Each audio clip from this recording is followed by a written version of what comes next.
안녕하세요. 저는 수자국어학원에서 건대부고 2학년을 담당하고 있는 김가온 강사라고 합니다. 이제 중간고사 이후 2달 만에 또 새 영상으로 찾아뵙게 됐는데 일단 기말고사 치르느라 학생 여러분 고생 정말 많으셨습니다.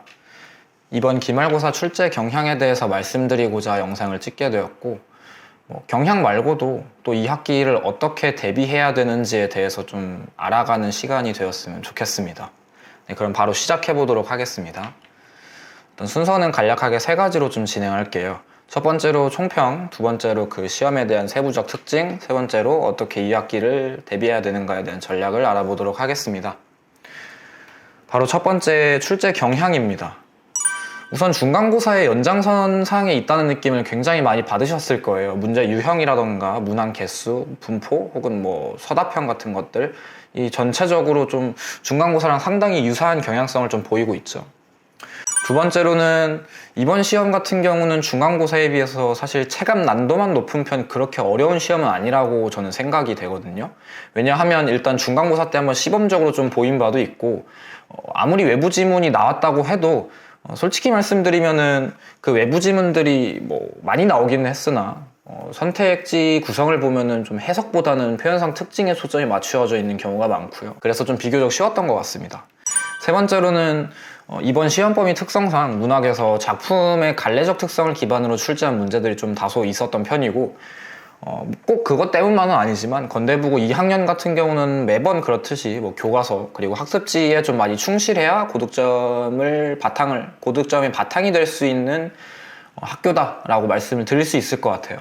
일단 전반적인 출제 경향은 이렇고요. 다음으로 세부적 특징에서 말씀드릴 내용은 이제 고난도 문항들에 대해서입니다.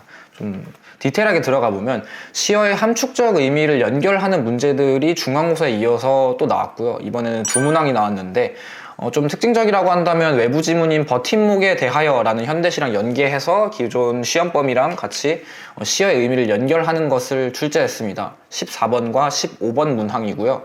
그리고 고난도 문항이라고 한다면 이제 화자의 정서를 바탕으로 외부 시와 연계해서 선택하게 하는 문항이었는데, 3번 문항 같은 경우는 무상감을 바탕으로, 20번 문항 같은 경우는 그리움을 바탕으로 출제를 했습니다.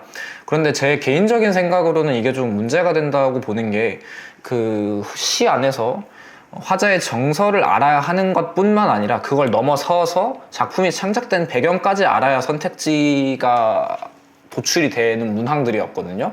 그래서 시조들에 대해서 빠삭하게 알고 있다고 하더라도 그 작품의 창작 배경을 모르면은 선택지를 쉽게 다 정답을 선택할 수 없었기 때문에 이 2문항은 고난도 문항이 될 것 같고, 역시 등급을 가르는 문항 정도가 될 것 같습니다. 세 번째로는 고난도인 척 하는 문항인데요.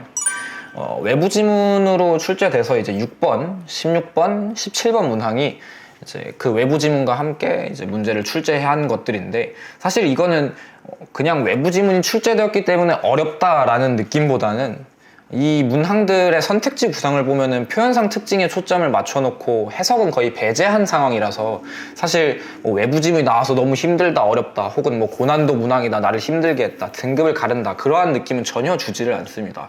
단순하게 개념어에 대한 공부가 좀 되었던 학생이라면 충분히 대응할 수 있는 수준이라고 저는 판단이 됩니다.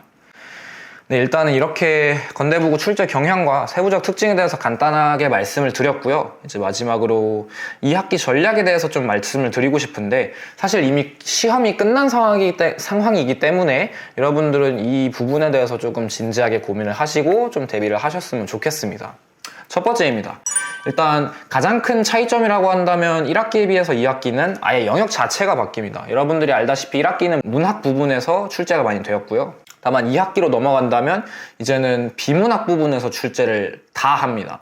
그렇기 때문에 여러분들이 좀 그런 생각을 간혹 가다가 하실 수도 있어요. 보기를 바탕으로 출제하는 문제들이 없겠네? 라는 생각을 하실 수도 있는데, 절대 아닙니다. 일단 말씀드리고 싶은 건 작년도 그렇고 재작년도 그렇고 근 2, 3년간 출제 문항들을 보면은 여러분들이 이번 시험에 힘들어 하셨던 그런 오지선다형 정서를 연계하는 그런 문제들은 독서 영역에서 나왔습니다. 그러니까 절대로 문학을 배제하면서 공부하시면 안 됩니다.